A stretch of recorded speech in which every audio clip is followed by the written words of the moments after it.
I was standing in my garage at 3 in the morning, staring at the empty space on my wall where my $200 roof rake had been hanging just yesterday, when I realized that living in the Maplewood Heights HOA was about to become a whole lot more complicated than I ever imagined.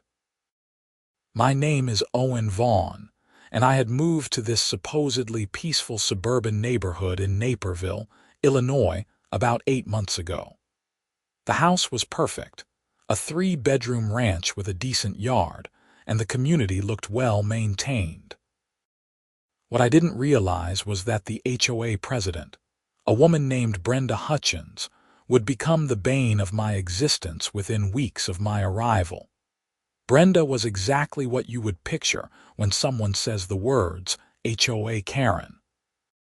She was 47 years old with a blonde bob haircut that she probably asked for by showing her stylist a picture from 2003.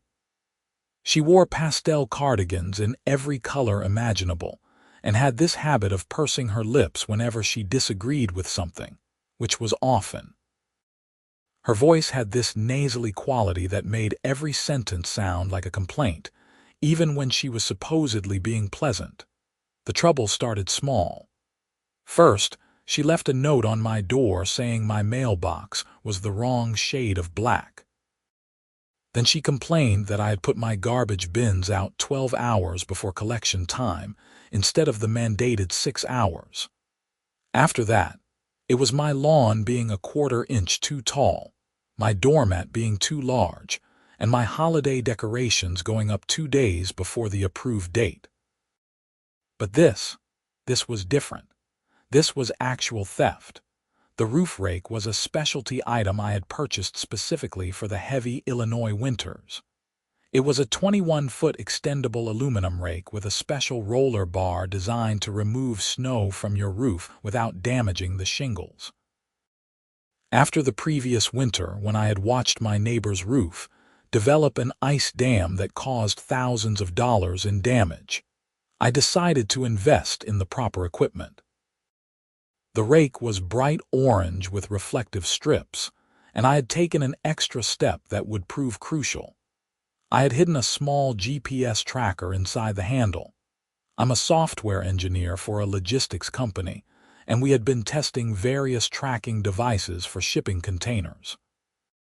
I brought home one of the prototype units, a slim device about the size of a credit card that could be slipped into tight spaces and had a battery life of about 3 months. I had installed it inside my roof rake's hollow aluminum handle more as a test of the technology than out of any real fear of theft. Now, that decision was about to pay off in ways I never expected. I grabbed my phone and opened the tracking app. The little orange dot that represented my roof rake was not at my house. It was approximately half a mile away at an address on Chestnut Drive. I pulled up the street view and felt my stomach drop. The address was Brenda's house. Part of me wanted to march over there immediately and demand my property back. But it was 3 in the morning and I had a better idea. If Brenda was willing to steal from me, I wanted documentation. I wanted proof. And I wanted to make sure that, when this all came to light, there would be no way for her to wriggle out of consequences. I took screenshots of the GPS location and started documenting everything.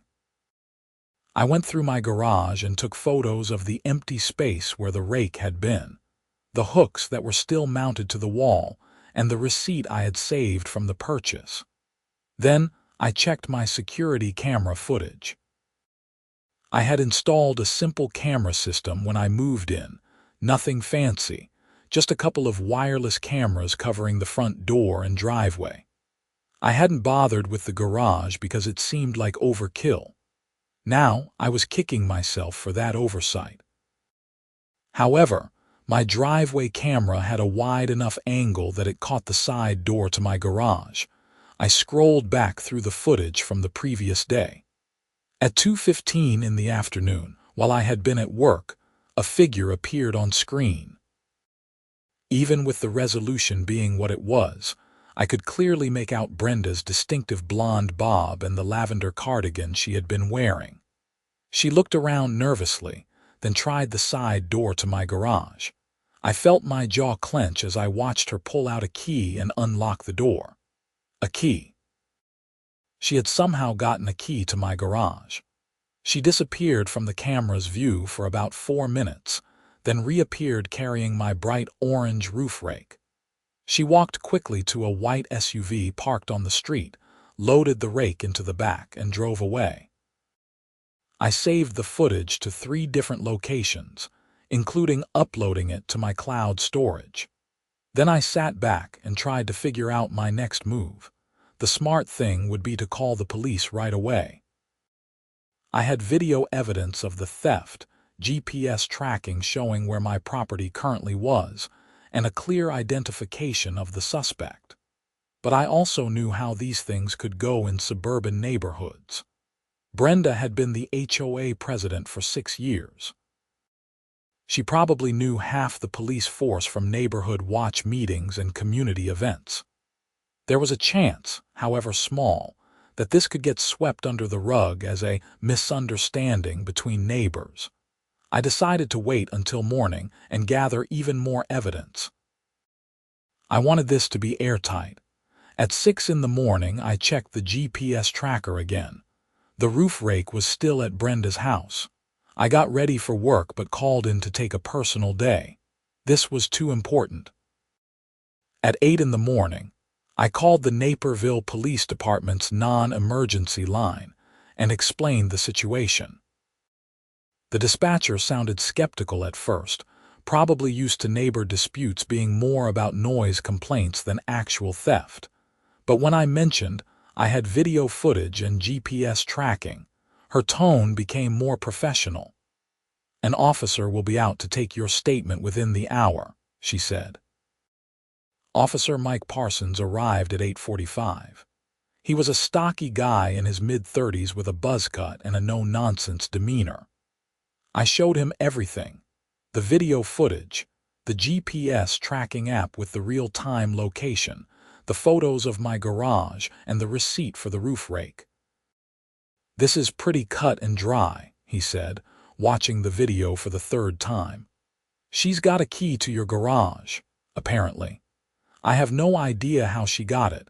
I've never given anyone a key except my parents, and they live in Michigan." Officer Parsons made some notes. "You said she's your HOA president for the past 6 years, according to my neighbors." He shook his head slightly. "We get calls about HOA disputes pretty regularly, but this is the first time I've seen one involve actual breaking and entering and theft. The key is the concerning part. That suggests premeditation." "What happens now?" I asked. "I'm going to go have a conversation with Miss Hutchins. Given the evidence you've provided, particularly the video and the GPS tracking, I'll likely be placing her under arrest for theft and criminal trespass. The key issue might elevate it to burglary, depending on how the state's attorney wants to proceed." "Can I come with you?" Officer Parsons considered this. "Normally, I'd say no, but given that we're going to need you to positively identify your property, you can follow in your own vehicle. Stay in your car until I signal you, understood?" I agreed immediately. The drive to Brenda's house took less than 5 minutes. Her home was one of the larger ones in the neighborhood, a 2-story colonial with white siding and black shutters. The lawn was immaculate, the hedges trimmed into perfect geometric shapes. A small sign near the front door read, "Hutchins Family ESD, 2009, in cursive script. I parked on the street behind Officer Parsons's patrol car and watched as he walked up to the front door. He rang the doorbell and waited. After about 30 seconds, the door opened, and I could see Brenda's face register confusion, then concern from my position. I couldn't hear the conversation, but I watched Brenda's body language shift from confused to defensive. She crossed her arms, shook her head several times, and at one point gestured emphatically toward my house's direction. Officer Parsons remained calm, his posture relaxed but authoritative.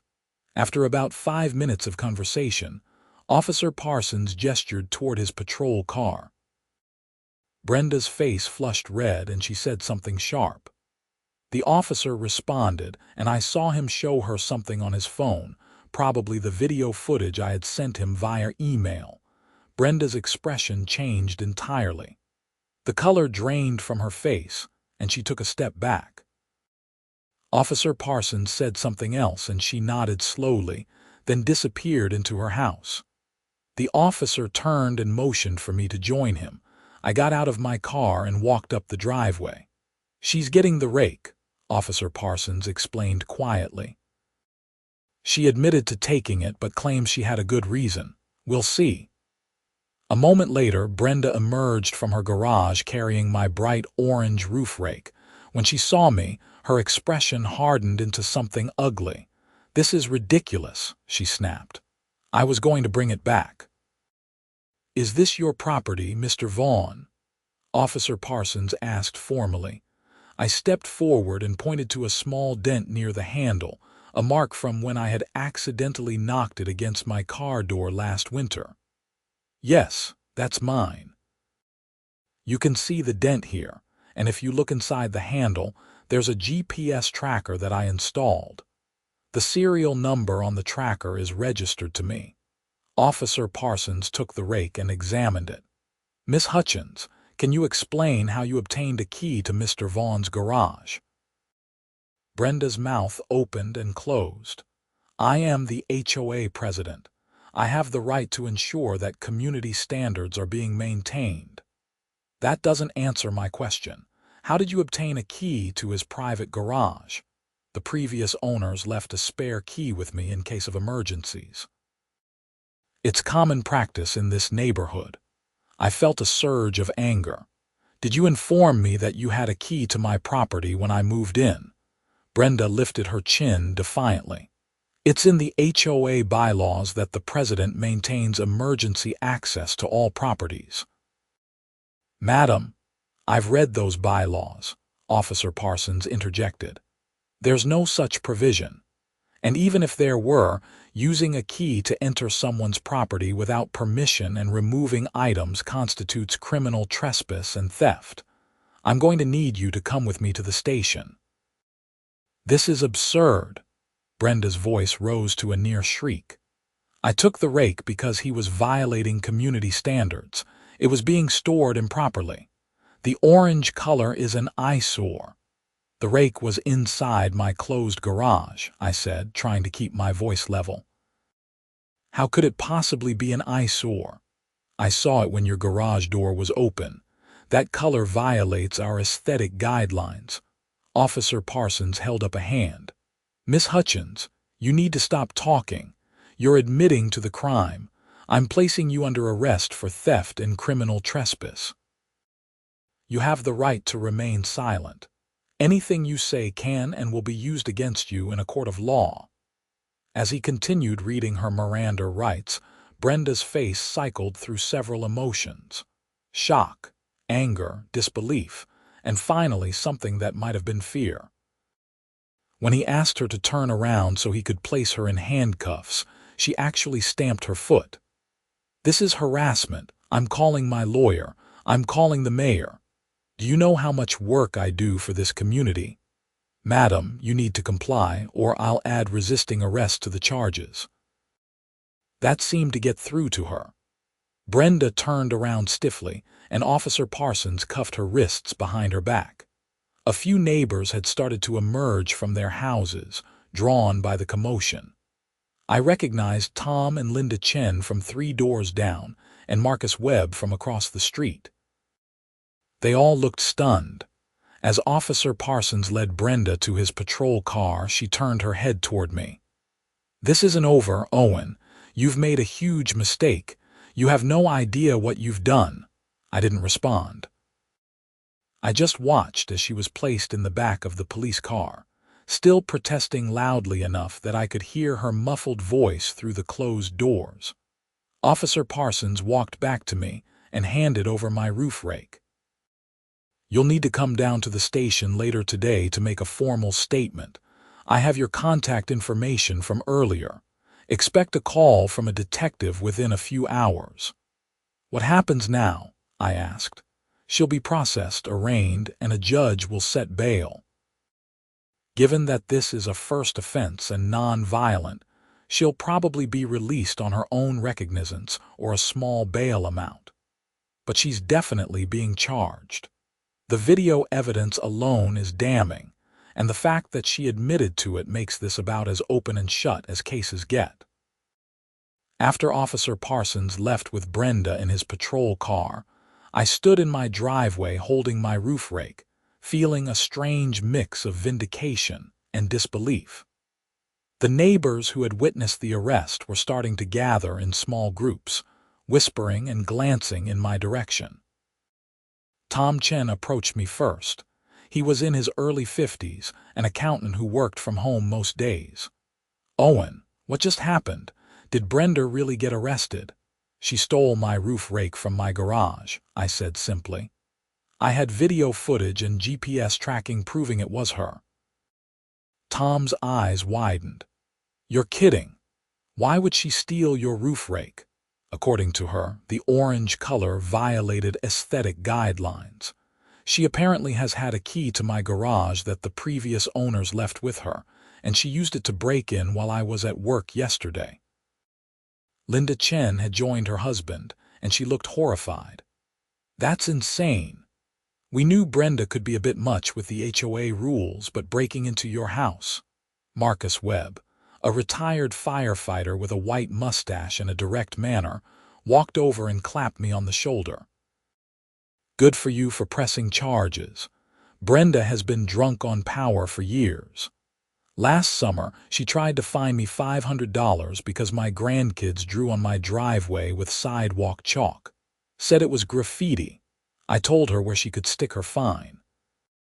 Over the next hour, I learned a lot about Brenda's history in the neighborhood. Apparently, I wasn't her first target. She had filed dozens of violation notices over the years for increasingly petty infractions. She had tried to ban basketball hoops, arguing they were temporary structures that required HOA approval. She had attempted to enforce a rule about what types of birds were allowed at bird feeders because pigeons were low class. She had even tried to dictate what colors of flowers people could plant in their own gardens. Most people had simply paid the fines or complied with her demands, because fighting her seemed more exhausting than it was worth. The few who had pushed back found themselves on the receiving end of constant harassment, with violation notices appearing weekly for things like trash cans being visible from the street or holiday decorations being up a day too long. "Why didn't anyone vote her out?" I asked Marcus. He snorted. "She controls the board. Her best friend Karen Morrison is the vice president, and her neighbor Dale Hammond is the treasurer. The three of them vote as a block on everything. Anyone who runs against Brenda finds themselves drowning in violation notices until they withdraw their candidacy or move away. That's insane. That's HOAs for you. Give someone a tiny bit of authority, and some people turn it into a dictatorship." I thanked the neighbors for the information and headed back to my house. I had a feeling this was about to get a lot more complicated before it got better. At 2 in the afternoon, I received a call from Detective Sarah Okonkwo from the Naperville Police Department. She asked me to come to the station to give a formal statement, which I did. The process took about an hour, going through everything that had happened, providing copies of all my documentation, and answering questions about my history with Brenda. "Has she ever threatened you before?" Detective Okonkwo asked. She was a tall woman in her early 40s with sharp eyes and a methodical way of taking notes. "Not directly. She's left violation notices on my door, sent threatening emails about fines, but nothing that I would consider an actual threat of violence or anything like that." "What about the key to your garage? Did you have any knowledge that she possessed it? None whatsoever. When I bought the house, the previous owners left me 2 keys to the house and 2 garage door openers. There was no mention of any other copies. Detective Okonkwo made a note. We're going to need to investigate how she obtained that key. If the previous owners gave it to her without informing you during the sale, there could be additional legal issues. If she made a copy without authorization, that's even more serious. What charges is she facing? Right now, we have her on theft, criminal trespass, and we're looking at potentially adding burglary. The use of a key to gain unauthorized entry could bump the trespass up to burglary in the 2nd degree, which is a Class 3 felony in Illinois instead of a misdemeanor. I felt a small jolt at that. I didn't realize it was that serious. Burglary is taken very seriously here.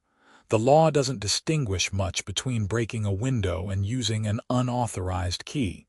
Both involve unlawful entry with intent to commit a crime inside. Given that she admitted to taking the property, the intent is clear. After finishing at the police station, I drove home feeling emotionally drained. The adrenaline from the morning had worn off, and I was left with the weird feeling of having just gotten someone arrested. Even though I knew Brenda had committed a crime and deserved the consequences, it still felt strange. That evening, I got my first taste of the backlash. My email inbox was flooded with messages from other HOA board members and various neighbors. Karen Morrison, the vice president who Marcus had mentioned, sent a lengthy email demanding I drop the charges and apologize to Brenda. She claimed I was destroying the community over a simple misunderstanding, and that Brenda had been acting in the best interest of the neighborhood. I deleted the email without responding. Dale Hammond, the treasurer, sent a certified letter to my house that evening by courier, informing me that I was being fined $2,000 for causing a public disturbance and bringing negative attention to the community. The letter cited a vague bylaw about residents being required to maintain the reputation and standing of Maplewood Heights. I scanned the letter and emailed it to Detective Okonkwo with a note asking if this constituted harassment or retaliation. She responded within an hour saying she would look into it and that I should not pay the fine, but not all the responses were negative. I received supportive messages from Marcus Webb, the Chen family, and about a dozen other neighbors who said they were glad someone had finally stood up to Brenda. Several people mentioned that they had been documenting their own issues with her and asked if there was going to be any kind of legal action against the HOA board. That got me thinking. Maybe this was bigger than just my stolen roof rake. Over the next few days, I started collecting stories from my neighbors. I created a simple online form where people could anonymously submit their experiences with the HOA board, particularly Brenda. The response was overwhelming. One family reported that Brenda had tried to ban them from parking their work van in their own driveway because it had a company logo on the side, claiming it was advertising. When they refused, she filed a lien against their property for unpaid fines, even though they had never received the violation notices she claimed to have sent. Another neighbor said Brenda had entered their backyard without permission to measure their fence, claiming she needed to verify it met height requirements. When the neighbor installed cameras and caught her doing it again, Brenda claimed she had the right to inspect any part of any property in the HOA at any time. The most disturbing story came from a family who had moved away 6 months before I arrived. They reported that Brenda had coordinated with Karen Morrison and Dale Hammond to drain the HOA's reserve fund, which was supposed to be used for community maintenance and emergencies. Nearly $40,000 had been spent on consulting fees, paid to a company that turned out to be owned by Dale Hammond's brother. I compiled all of this information into a detailed document and sent it to Detective Okonkwo. She called me the next morning. "Mr. Vaughn, this is a lot more serious than simple theft. Some of what you've sent me suggests embezzlement and abuse of authority. I'm going to need to loop in our financial crimes unit. Would you be willing to testify about what you've collected here?" "Absolutely. But most of these stories aren't mine. They're from other neighbors." "Would those neighbors be willing to speak with investigators?" "I think so. A lot of them are pretty angry." "Good. I'm going to have someone reach out to you about setting up interviews. In the meantime, be careful. If Brenda and her friends realize you're building a case beyond just the theft, they might escalate their harassment." Detective Okonkwo's warning turned out to be prescient. 2 days later, I woke up to find all 4 of my tires slashed. There was no note, no message, just deep cuts in the sidewalls that made the tires completely unusable. I called the police immediately. A different officer came out to take the report, and I mentioned the ongoing case against Brenda. He took photos, filed the report, and suggested I check any security cameras in the area. My own cameras hadn't caught anything useful. The angle didn't cover the street where my car was parked. But Linda Chen mentioned that she had a camera system that covered part of the street. We checked her footage, and there it was. At 2:30 in the morning, a white SUV had parked near my car. A figure got out, spent about 3 minutes near my vehicle, then drove away. The license plate wasn't clear enough to read, but the vehicle matched the description of Brenda's car. I sent the footage to Detective Okonkwo. An hour later, she called me back. "We're going to bring Brenda back in for questioning. This looks like retaliation and vandalism. If we can tie this to her, she's looking at additional charges." She was released on bail already. She bonded out the same day. Her arraignment is scheduled for next week. That afternoon, I received a call from my insurance company.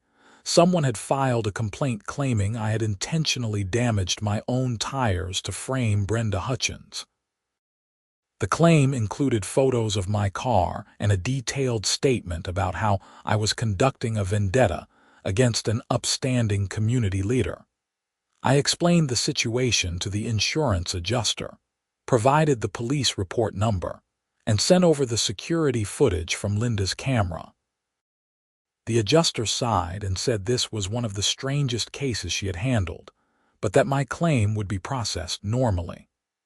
She also noted that filing a false counterclaim was itself potentially illegal, and that their fraud investigation department might look into who had filed it. The next week was a blur of activity. Detective Okonkwo and a financial crimes investigator named Lieutenant Frank Rivera started interviewing neighbors about the HOA board's activities. Marcus Webb connected them with the family who had moved away, and they provided documentation about the reserve fund drainage. I learned that the investigation had expanded significantly. In addition to my theft case, the police were now looking into embezzlement, fraud, harassment, and potentially criminal vandalism for my slashed tires. Brenda's arraignment came and went. She pleaded not guilty to all charges related to my roof rake, and her lawyer, a slick-looking guy named Richard Croft, argued that the whole thing was a misunderstanding blown out of proportion. The judge wasn't buying it, particularly after the prosecutor presented the video evidence. Bail was maintained, and a trial date was set for 6 weeks out. But the criminal case wasn't the only legal action heating up. Several neighbors, emboldened by the investigation, had gotten together and hired a lawyer to file a civil suit against the HOA board for mismanagement and abuse of authority. The suit demanded a full audit of the HOA's finances, the removal of all current board members, and damages for the harassment various residents had endured. I was named as one of the plaintiffs, along with Marcus Webb, the Chen family, and 8 other households. Our lawyer, a sharp woman named Patricia Drummond, explained that HOA law in Illinois was surprisingly robust when it came to protecting homeowners from board overreach. "The problem is that most people don't know their rights," she said during our first meeting. HOA boards can be incredibly powerful, but they're not above the law. What Brenda and her friends have been doing goes well beyond aggressive rule enforcement. They've been operating like a criminal enterprise. The discovery process for the civil suit revealed even more problems. When Patricia subpoenaed the HOA's financial records, it turned out that nearly $60,000 had gone missing over the past 3 years. The money had been funneled through various vendors and contractors that were either non-existent or connected to board members' family and friends. Karen Morrison, the vice president, had been paying her husband's landscaping company 3 times the market rate to maintain the common areas. Dale Hammond had been submitting expense reports for HOA business that included things like family vacations and personal shopping trips. And Brenda had been collecting a monthly administrative fee that was nowhere in the HOA's approved budget. When this information became public, the neighborhood exploded. An emergency HOA meeting was called, and over 60 homeowners showed up, which was apparently unprecedented. The meeting was held in the community clubhouse, a modest building near the neighborhood pool. I arrived 15 minutes early and found the parking lot already nearly full. Inside, the atmosphere was electric with anger and tension. People were talking in tight groups, voices raised, gesturing emphatically. When I walked in, several people approached me to shake my hand or thank me for starting all this. Brenda, Karen, and Dale sat at a folding table at the front of the room, looking like they were facing a firing squad. Brenda's usual confident demeanor was gone, replaced by a pinched, defensive expression. Karen looked like she had been crying, her makeup smeared slightly. Dale just looked angry, his jaw clenched and his arms crossed. The meeting was supposed to start at 7.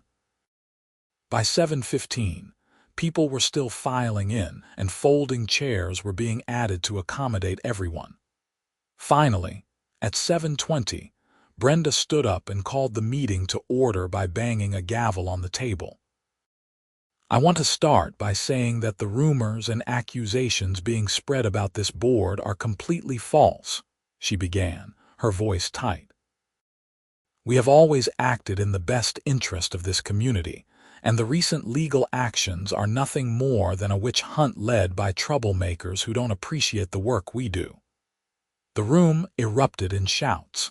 People were yelling over each other, demanding answers, calling for resignations. Marcus Webb stood up and his voice cut through the chaos.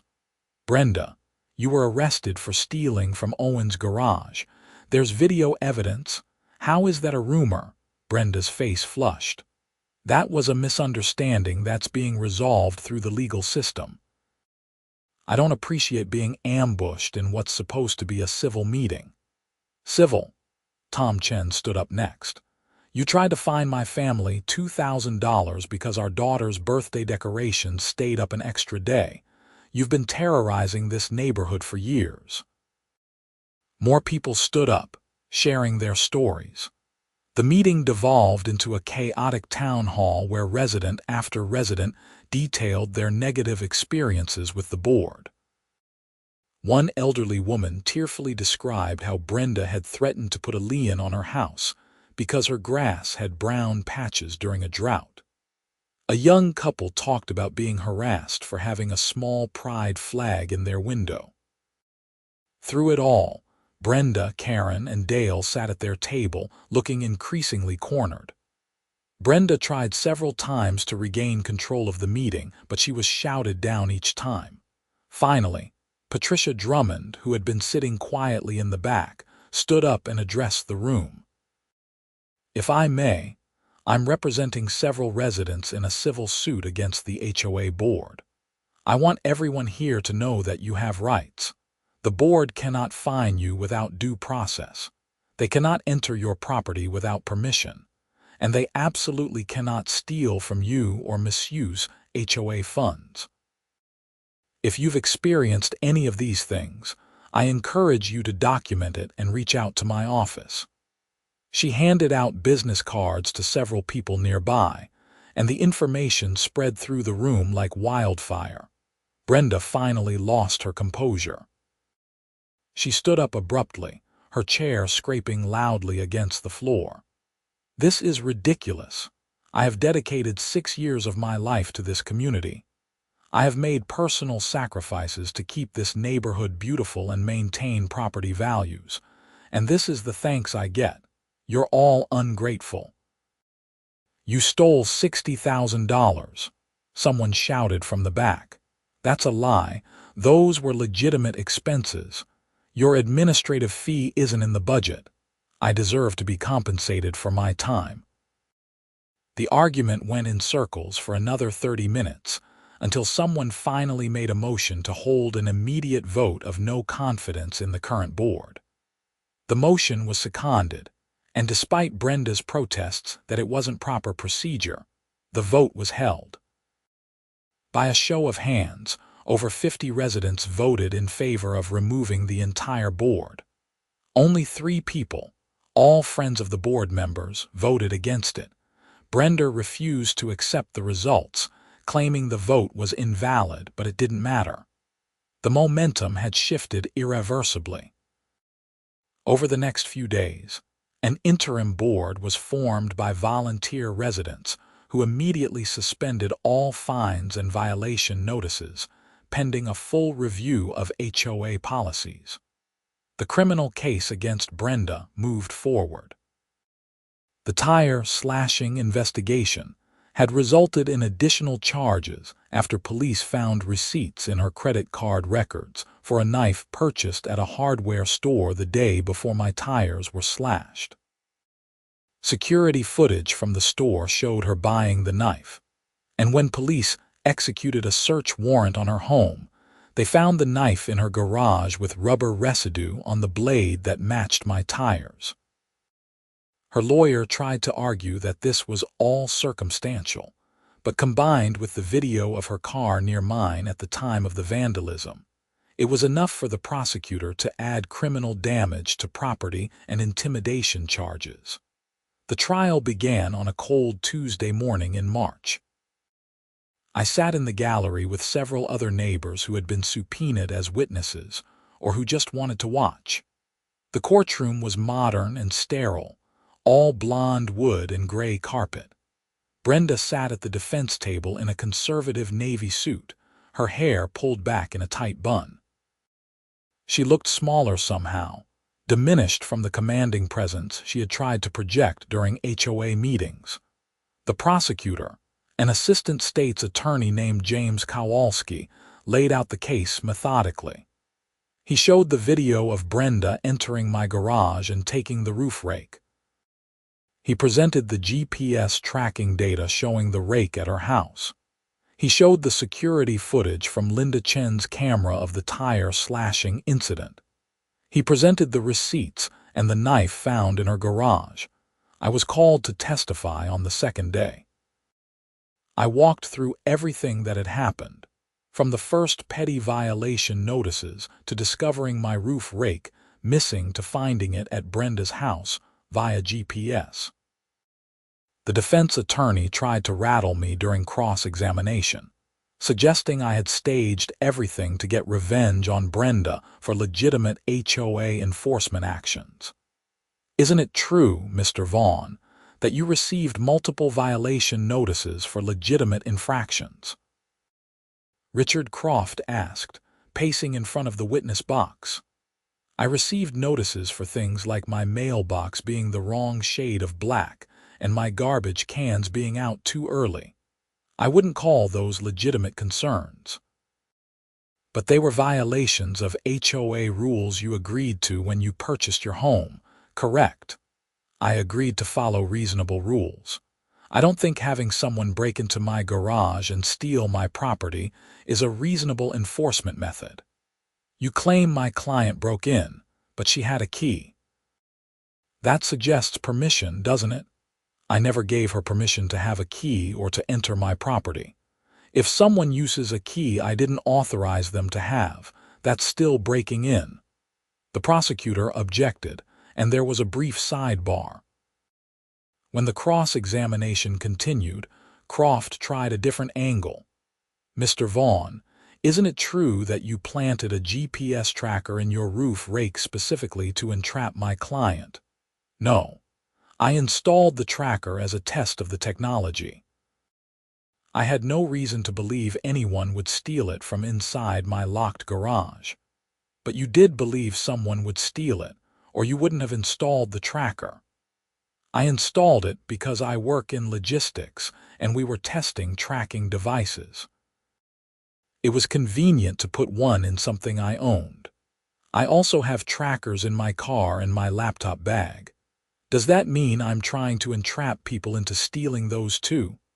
That got a small chuckle from the jury and Croft moved on. Brenda herself testified, and it was painful to watch. She tried to maintain that she had been acting in her capacity as HOA president to enforce community standards. When asked directly why she had taken the roof rake, she claimed she was going to cite it as evidence in a violation notice and planned to return it. Why didn't you leave a note or inform Mr. Vaughn that you were taking his property? The prosecutor asked. I didn't think I needed to. As HOA president, I have certain authorities. Do those authorities include breaking into residents' garages? I didn't break in. I had a key. Did Mr. Vaughn give you that key? The previous owners provided it for emergencies. Did you inform Mr. Vaughn during the sale process that you had a key to his property? Brenda hesitated. I don't recall if that specific detail was mentioned. So you used a key the current owner didn't know you had, entered his property without permission and took his belongings. And you don't see how that's theft. I was planning to return it. When? He discovered it missing the next day and you still had it at your house. When were you planning to return it? Brenda had no good answer for that. The defense tried to create reasonable doubt around the tire slashing, arguing that the video footage wasn't clear enough to definitively identify Brenda's car, but the prosecution countered with the knife evidence and her credit card records. The timeline was too perfect to be coincidental. Closing arguments were presented on Thursday afternoon. The jury deliberated for just under 4 hours before returning a verdict, guilty on all counts: theft, criminal trespass, burglary in the second degree, criminal damage to property, and intimidation of a witness. Brenda's face went ashen when the verdict was read. Karen Morrison, who had been sitting in the gallery, started crying. Dale Hammond, who was facing his own charges related to the embezzlement investigation, just stared straight ahead. Sentencing was scheduled for 3 weeks later. In Illinois, second-degree burglary is a Class 3 felony carrying a potential sentence of 2 to 5 years in prison. The other charges added additional potential time. I felt a strange mix of emotions as I left the courthouse. Relief that justice had been served. Sadness that it had come to this, and lingering anger at how Brenda had abused her position and violated my home. The civil case wrapped up about a month after the criminal trial. Patricia Drummond had negotiated a settlement that included a full audit of the HOA's finances, restitution of all misappropriated funds, and the permanent banning of Brenda, Karen, and Dale from holding any position in the HOA or any other homeowners association. The settlement also included a provision that any fines issued by the previous board would be reviewed and potentially refunded. The audit revealed that the actual total of missing funds was closer to $75,000. Criminal charges for embezzlement were filed against all three former board members. Karen and Dale took plea deals, agreeing to pay restitution and serve probation. Brenda, already facing prison time for the burglary conviction, had less leverage to negotiate. Her sentencing hearing was surprisingly emotional. Several neighbors gave victim impact statements, describing how her harassment had affected their lives. The elderly woman who had nearly lost her home to a lien spoke about the stress and anxiety Brenda's actions had caused. Tom Chen talked about having to explain to his daughter why the neighborhood president was so mean to their family. When it was my turn, I kept it brief. I moved to this neighborhood looking for community and stability.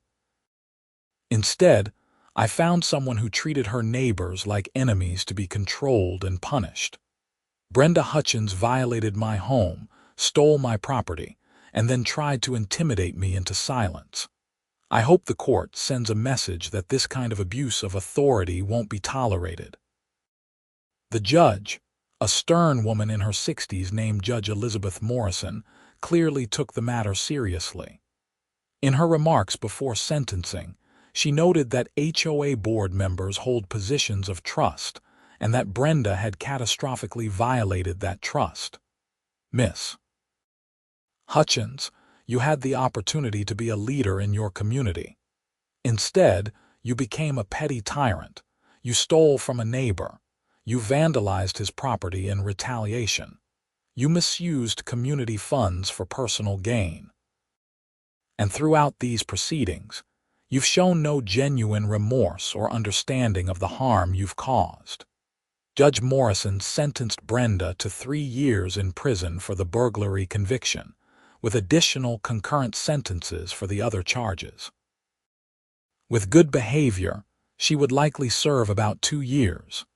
She was also ordered to pay restitution for my roof rake, my tires, and her portion of the embezzled HOA funds. As the bailiffs led Brenda away, she looked back at the courtroom with an expression of disbelief, as if she still couldn't understand how enforcing community standards had led to her going to prison. The aftermath of everything stretched out over several months. The new interim HOA board, which included Marcus Webb as president and Linda Chen as vice president, implemented sweeping changes. The Byzantine rules about mailbox colors and decoration schedules were simplified or eliminated. The fine structure was revised to be more reasonable and include an actual appeals process. And most importantly, a rule was added explicitly stating that no board member had the right to enter private property without permission or to possess keys to residents' homes. My relationship with my neighbors improved dramatically. The shared experience of dealing with Brenda's tyranny had created a sense of camaraderie that the neighborhood had apparently been missing for years. We started having regular social gatherings, street barbecues, and holiday parties. It felt like an actual community instead of a collection of people living in fear of violation notices. I never did find out exactly how Brenda had gotten a key to my garage. The previous owners, when contacted, claimed they had never given her a key to anything. The best theory anyone could come up with was that she had somehow copied a key at some point, possibly when the previous owners had her watch their house during a vacation. There was no way to prove it, and ultimately it didn't matter. She had used it to commit a crime, and she was paying the consequences. The GPS tracker that had started everything became a bit of a legend in the neighborhood. Several neighbors joked about putting trackers in their expensive lawn equipment and holiday decorations. I ended up giving a presentation at a neighborhood meeting about home security, showing people how to install cameras and use basic tracking technology to protect their property. About 6 months after Brenda was sentenced, I received a letter from her. It had been sent from the women's correctional facility downstate where she was serving her time. I debated whether to even open it, but curiosity got the better of me. The letter was 2 pages long, handwritten in neat cursive. Brenda started by saying she had been going through court-mandated therapy and was beginning to understand how her behavior had been harmful. She claimed to have always had good intentions, but admitted she had let power go to her head.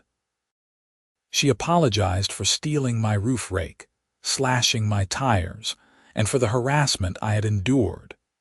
The apology felt somewhat hollow, more like something written to look good for a parole board than genuine remorse, but I appreciated the gesture.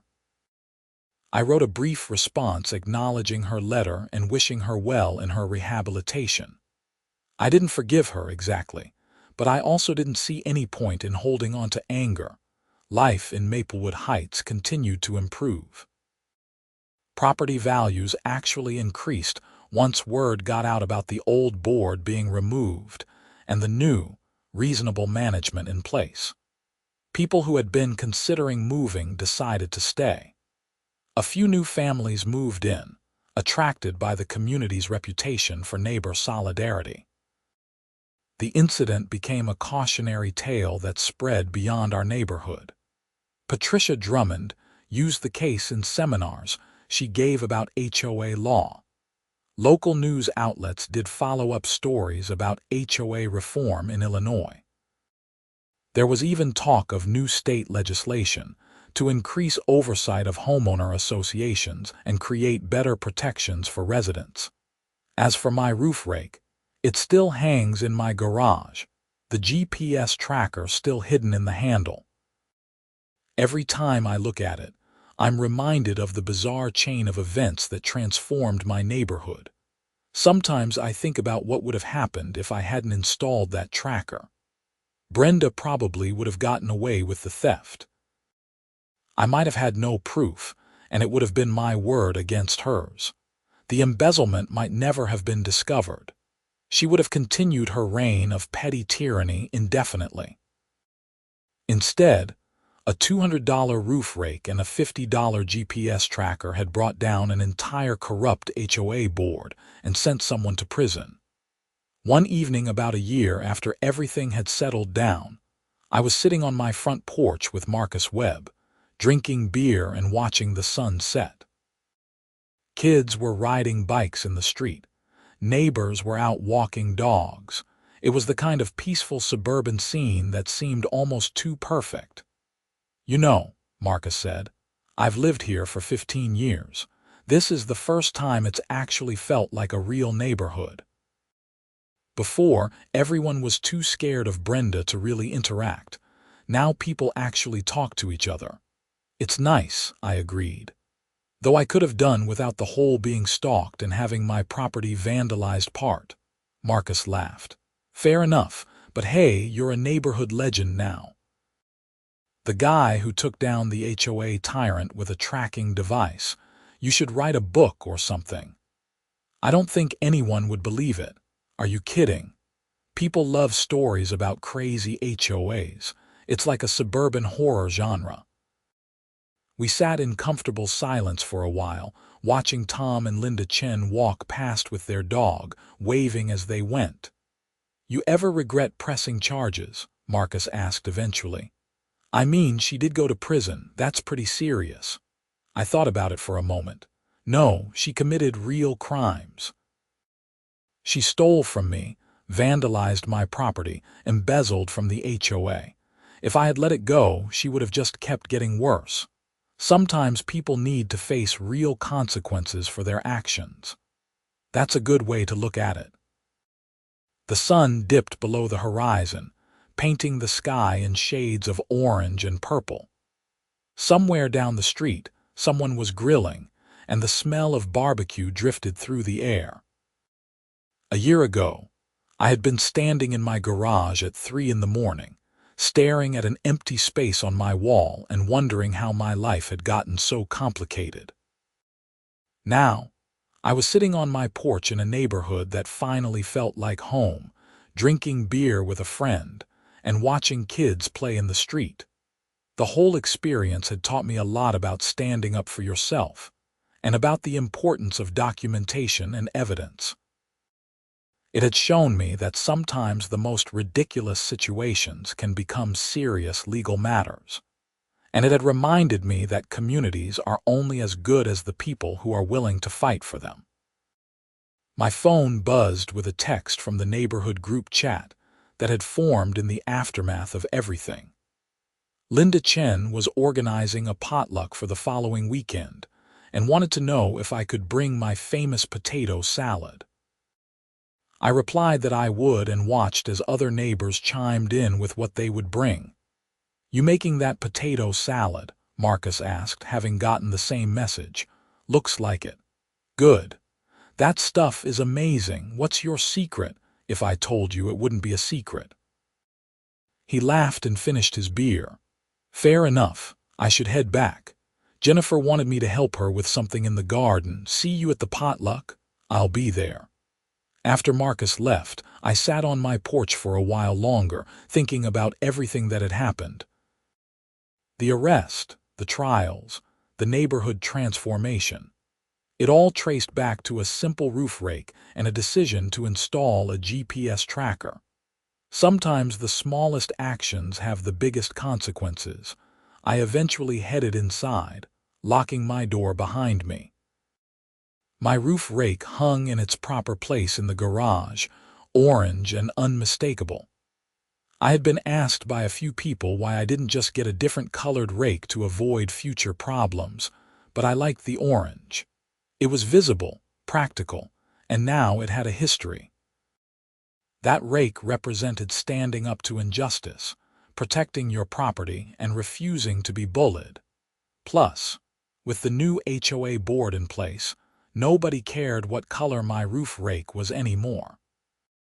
I could have painted it neon pink with purple polka dots and stored it on my front lawn, and the only comment I would get would be neighbors asking where I got it because it looked fun. The following year passed smoothly. Brenda remained in prison, occasionally sending letters that I politely acknowledged but didn't encourage. Karen Morrison and Dale Hammond both moved out of the neighborhood as part of their plea agreements, unable to face the neighbors they had stolen from.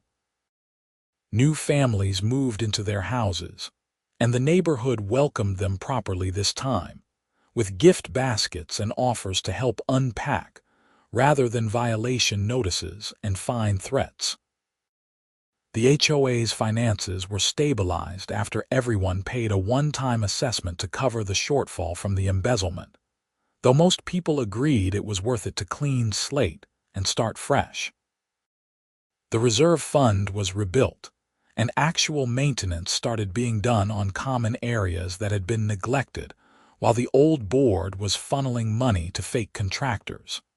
I served a term on the HOA board myself, taking the role of secretary for a year.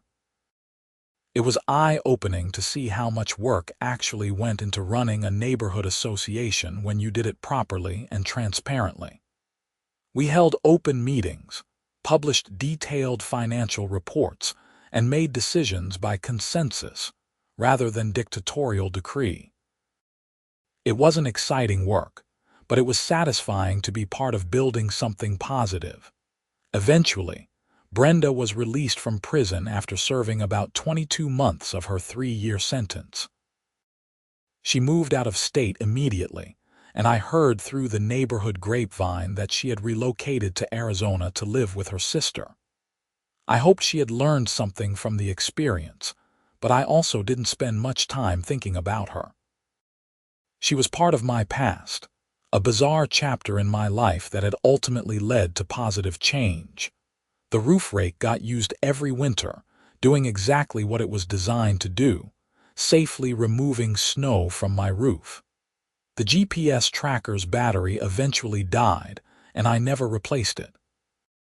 It had served its purpose, providing the crucial evidence needed to catch a thief and start a chain of events that transformed a neighborhood. On quiet nights when I am sitting on my porch or working in my garage, I sometimes think about what lessons came out of the whole experience. The importance of standing up to bullies, even when they have authority. The value of documentation and evidence. The power of community when people work together. And maybe most importantly, the idea that you should never underestimate the consequences of your actions because you think your position protects you. Brenda had spent years building a tiny empire based on intimidation and rule through fear. She had believed her role as HOA president gave her rights she didn't actually have. She had violated people's homes, stolen their money, and made their lives miserable. And she had gotten away with it for so long that she thought she was untouchable.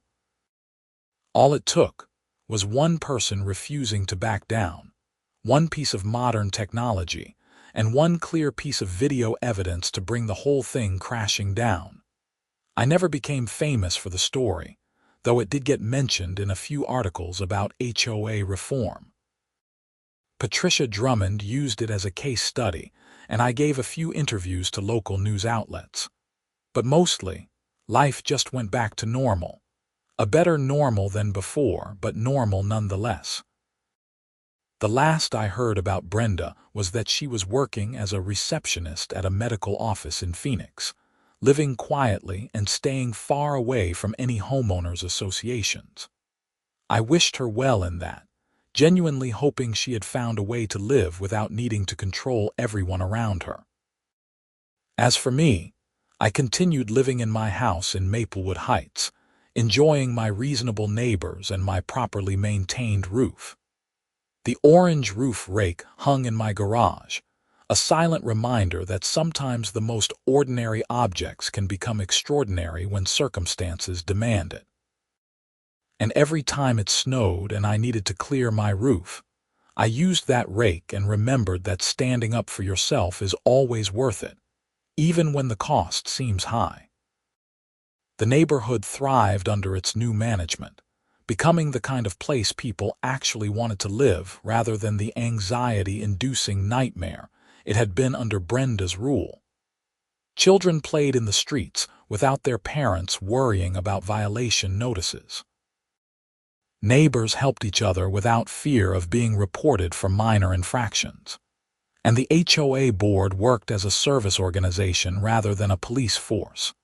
It was everything a suburban neighborhood should be, and it had all started with a stolen roof rake and a GPS tracker. Sometimes justice comes from the most unexpected places, delivered through the most mundane objects. And sometimes the smallest act of preparation can have consequences far beyond anything you imagined. I learned to appreciate the little ironies of life, like how Brenda's obsession with control and rules had ultimately led to her losing all control and spending time in a place with far stricter rules than any HOA could dream up. Or how her attempt to intimidate me into silence by slashing my tires had just provided additional evidence for her prosecution. Every action she took to protect herself had just dug the hole deeper. Years from now, when I eventually sell this house and move on to whatever comes next in life, I know I will look back on this time with a mixture of emotions.